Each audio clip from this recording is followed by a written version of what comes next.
So hey guys, welcome back. This is Anmol Shukla and a very warm welcome to my YouTube channel History with me. So आज हम आ गए हैं part 3 यानी कि lecture 3 में, जहाँ पर हम बात करने वाले हैं अकाउंटिंग इक्वेशन की और अकाउंटिंग प्रोसेस की। 5 पार्ट्स में at least theoretical part with specimen में कवर करने वाला हूँ, जिससे कि एटलीस्ट आप 75 to 80% जो है आसानी से स्कोर कर सकते हो। अगर इससे पहले आपने पार्ट 1 और पार्ट 2 नहीं देखा है तो आई होप आप पार्ट 1 और पार्ट 2 देख के आए, फिर ही ये पार्ट 3 देखें, तभी आपको क्लैरिटी के साथ चीजें समझ में आने वाली है। नहीं तो कुछ ना कुछ आपको ऐसा होगा जो नहीं समझ में आएगा। नोट्स ये 5 लेक्चर खत्म होते ही आपको टेलीग्राम चैनल पे मिल जाएंगे, तो वो चैनल ज्वाइन कर लीजिए। वहाँ पर डिस्कशंस और भी important question, sample papers, examination papers, ये सब कुछ जो है वो शेयर किए जाते हैं। So शुरू करते हैं आज का lecture, but before that if you are new to the channel, subscribe and hit the bell icon to get the daily updates and notifications. तो अकाउंटिंग इक्वेशन की हम शुरुआत करने जा रहे हैं। देखते हैं अकाउंटिंग इक्वेशन में क्या क्या है और क्या है आखिर ये अकाउंटिंग इक्वेशन। एक बेस क्लियर करती है आपको। आगे आप जनरलाइज फॉर्म में जर्नल मतलब बनाओगे, कहीं ना कहीं आप डिफरेंट अकाउंट्स बनाओगे। तो अगर ये नहीं पता है, अकाउंटिंग इक्वेशन नहीं पता है, तो ऐसा हो जाता है कि कुछ आप आगे नहीं कर सकते, क्योंकि एक बेस ही नहीं क्लियर होगा आपका। So let's clear that base, let's create that base and let's talk about accounting equation. Accounting equation states that at any point of time, assets of any entity or any enterprise or any firm or any company or any organization, whatever it may be, asset क्या होते हैं किसी भी company के।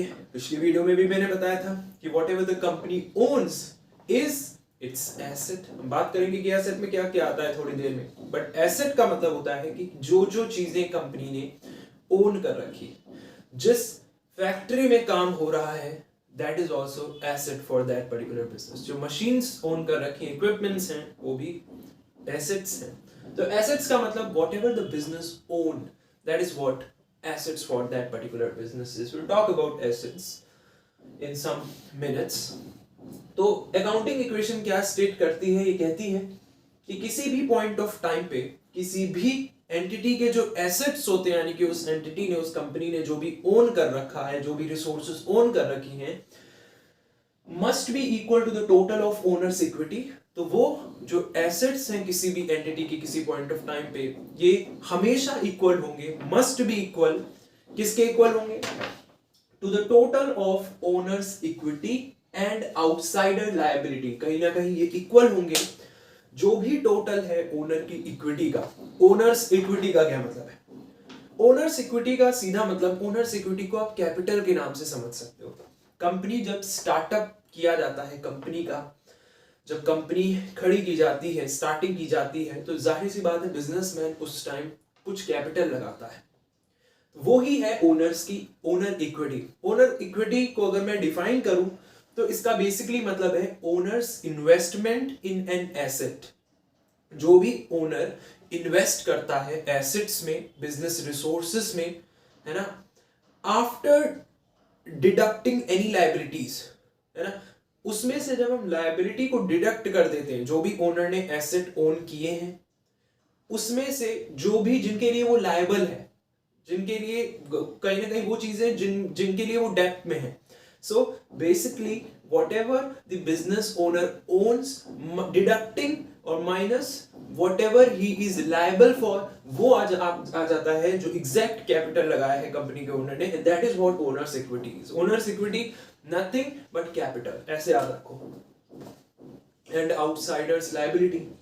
तो accounting equation क्या कहती है कि at any point of time किसी भी कंपनी के जो एसेट्स होंगी, जो बिजनेस रिसोर्सेज होंगी, वो मस्ट बी इक्वल होगी to the total of owners equity and outsiders liability. अगर आपने नहीं समझ पाए ये उतनी अच्छी तरीके से, तो अगर सिंपल वर्ड्स में इसको समझने की कोशिश करिए, in simple words we can say accounting equation is a statement of equality between the assets and the sources which finance the assets. तो अकाउंटिंग इक्वेशन और कुछ भी नहीं है, ये स्टेटमेंट है इक्वालिटी का। किसका स्टेटमेंट है? इक्वालिटी का, बिटवीन द एसेट्स, यानी कि एक तरफ होंगी एसेट्स और एक तरफ होंगी वो सोर्सेस जो कि एसेट्स को कहीं ना कहीं फाइनेंस प्रोवाइड कर रही है, और दोनों को हम कर देंगे equal. That is what the accounting equation और अकाउंटिंग स्टेटमेंट इज। तो अकाउंटिंग इक्वेशन कुछ भी नहीं है, ये स्टेटमेंट है of equality between the assets and sources which finance the asset. कहने का मतलब एसेट्स और एक तरफ sources which finance the assets, the source of finance. जब हम इनको इक्वल कर देते हैं तो यही होती है अकाउंटिंग इक्वेशन की statement. This is what the statement of accounting equation is, कि जो एसेट्स हैं जो भी कंपनी ने ओन कर रखा है ये इक्वल है to whatever the sources of finance are for that और फॉर दोज एसेट्स। तो ये है अकाउंटिंग इक्वेशन का स्टेटमेंट ऊपर से, यानी कि अभी हम डीप में जाएंगे तो हमें एक और इक्वेशन मिलेगी और वो होगी एक मेन इक्वेशन। अब थोड़ा सा समझते हैं इस बात को। जो एसेट्स आप ओन करते हो उन एसेट्स के लिए फाइनेंस की सोर्सेस क्या हो सकती हैं? वो सोर्सेस इंटरनल भी हो सकती हैं, थोड़ा सा डीप में चलते हैं चीजों पर। वो सोर्सेस एक्सटर्नल भी हो सकती है कि नहीं हो सकती? बिल्कुल हो सकती है। जब हम बात करते हैं कि उन एसेट्स के लिए अगर हमें उन एसेट्स को खरीदना है तो फाइनेंस का तरीका क्या होगा, तो ये इंटरनल सोर्स ऑफ फाइनेंस भी हो सकती है। इंटरनल सोर्स ऑफ फाइनेंस का मतलब क्या है कि भाई ओनर खुद खरीद रहा है। मैंने बताया था ना कि बिजनेस को एक अलग एंटिटी माना जाता है। बिजनेस जो है एक सेपरेट लीगल एंटिटी है, बिजनेस ओनर अलग है, उससे इसको हमेशा सेपरेट करके डिफरेंशिएट करके रखा जाता है। दैट्स व्हाई हम ये बातें कर रहे हैं कि भाई जब एसेट्स बिजनेस ओनर खरीदेगा अपने बिजनेस के लिए तो वो एक इंटरनल सोर्स ऑफ फाइनेंस हो गई। तो इंटरनल सोर्स ऑफ फाइनेंस में कैपिटल प्रोवाइडेड बाय ओनर आएगा, जो भी कैपिटल ओनर ने प्रोवाइड किया है।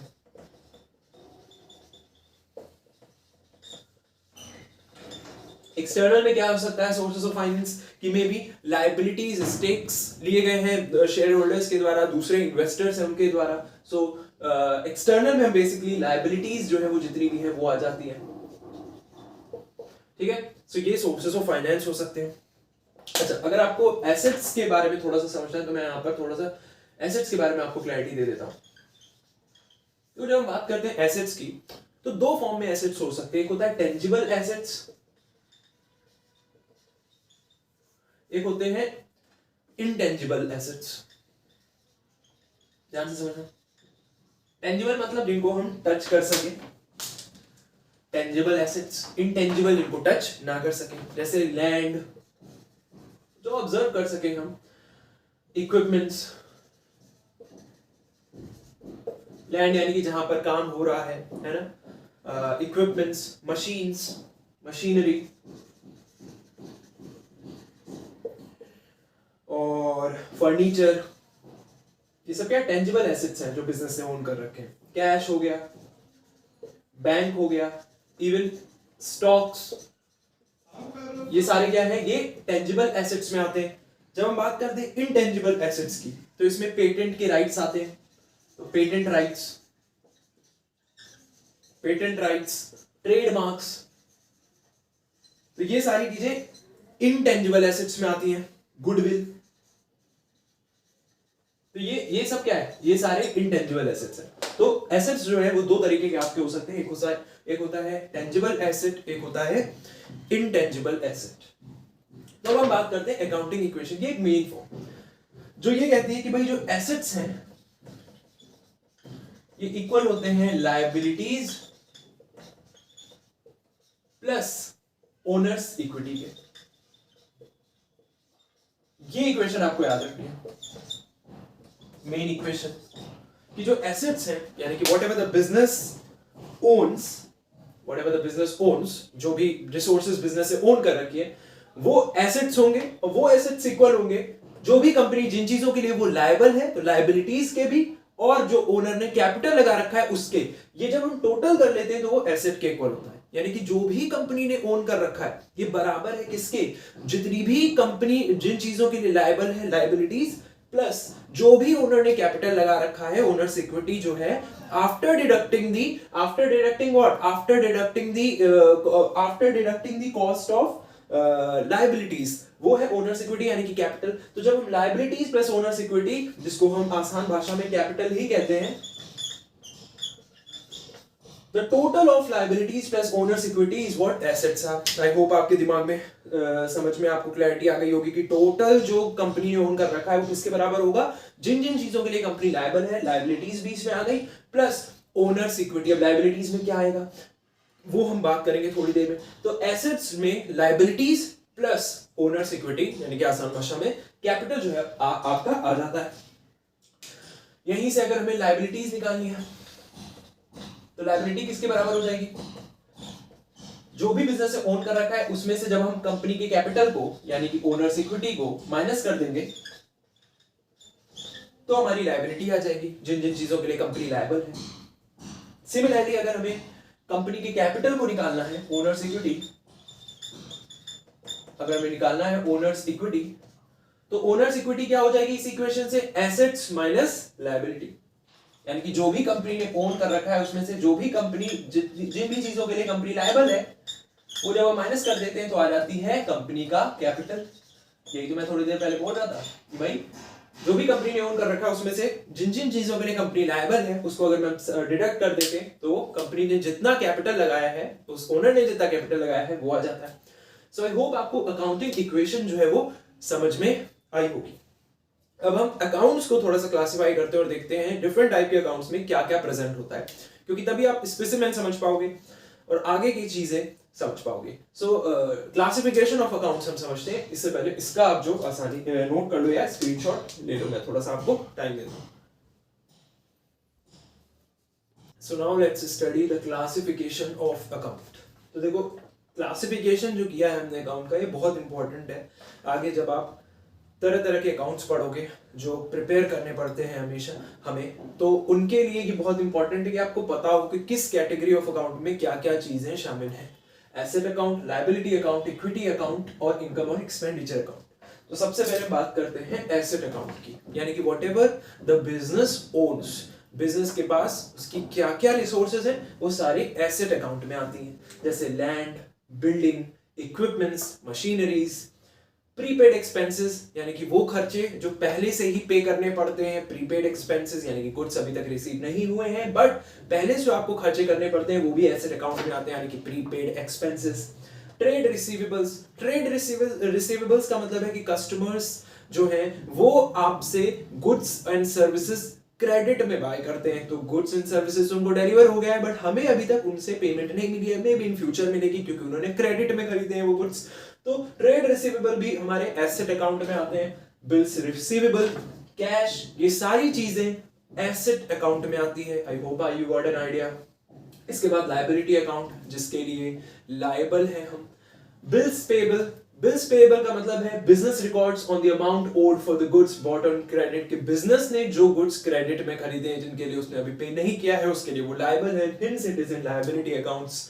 Bills payable, trade payables, short term liabilities जैसे कि wages payable, tax payable, dividends payable, ये सारे लायबिलिटीज अकाउंट्स में आते हैं। लॉन्ग टर्म लायबिलिटीज जैसे कि डिबेंचर्स, लोन्स फ्रॉम बैंक्स और जो दूसरे फाइनेंशियल इंस्टीट्यूशन से जो भी लोन लिया गया है, फाइनेंस किया गया है, that also in liability account.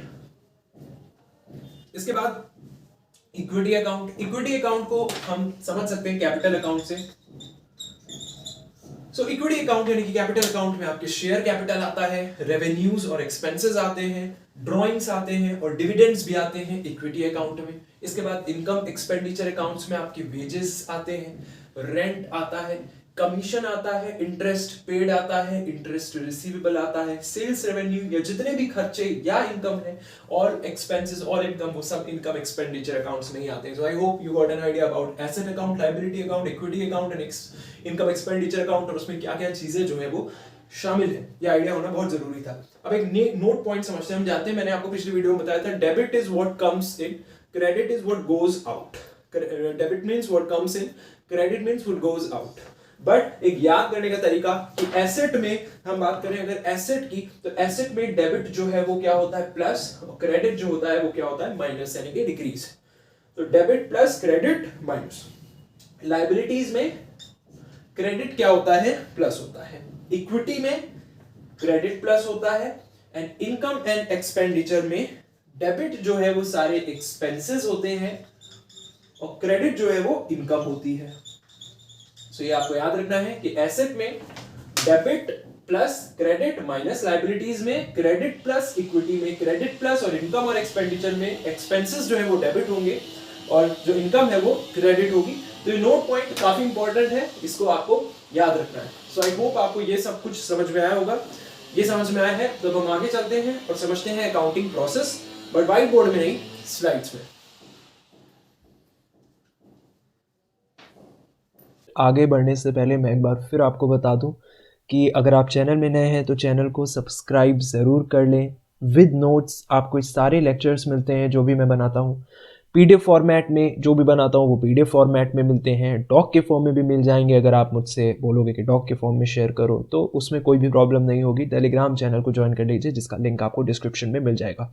साथ ही बिजनेस लॉ की 1 शॉर्ट वीडियो भी मैं ऑलरेडी ला चुका हूँ जिसमें यूनिट 1 टू यूनिट 5 एक ही वीडियो में कवर है। पीडीएफ फॉर्मेट में नोट्स भी ऑलरेडी शेयर किए जा चुके हैं टेलीग्राम में, तो टेलीग्राम चैनल को ज्वाइन करें। और वो वीडियो 1 शॉर्ट वीडियो 1.5 घंटे की, जिसमें यूनिट 1 से यूनिट 5 या 1.5 घंटे ज़्यादा नहीं होते, इसलिए वो वीडियो ज़रूर देख लें। साथ ही शेयर करें अपने दोस्तों से, share with your friends, it is very important. Trust me guys, I am working really hard for you and I am grateful कि आप लगातार चैनल को सपोर्ट कर रहे हो, मुझे सपोर्ट कर रहे हो। So let's start accounting process. Accounting process में एक जनरल वे मैं बता दूं कि भाई कैसे चीज़ें आगे बढ़ती हैं। क्लासिफिकेशन होता है, फिर हम क्लासिफाई करने के बाद समराइज करते हैं, इंटरप्रेट करते हैं, कुछ इस तरीके से चीज़ें आगे बढ़ती हैं अकाउंटिंग प्रोसेस में। सबसे पहले तो ट्रांजैक्शन को पहचानना ज़रूरी है, तो वही क्लासिफिकेशन में आ जाता है कि क्लासिफिकेशन तो करो ट्रांजैक्शन के, किस तरीके का ट्रांजैक्शन है, क्या इसको मनी के तौर पर, क्या मनी के टर्म में इसको एक्सप्रेस किया जा सकता है या नहीं।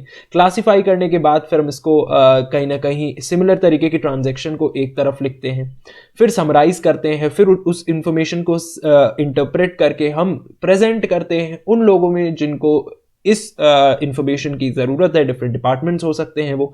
तो इस तरीके से ये प्रोसेस आगे बढ़ता है। Let's talk about accounting process in detail. The very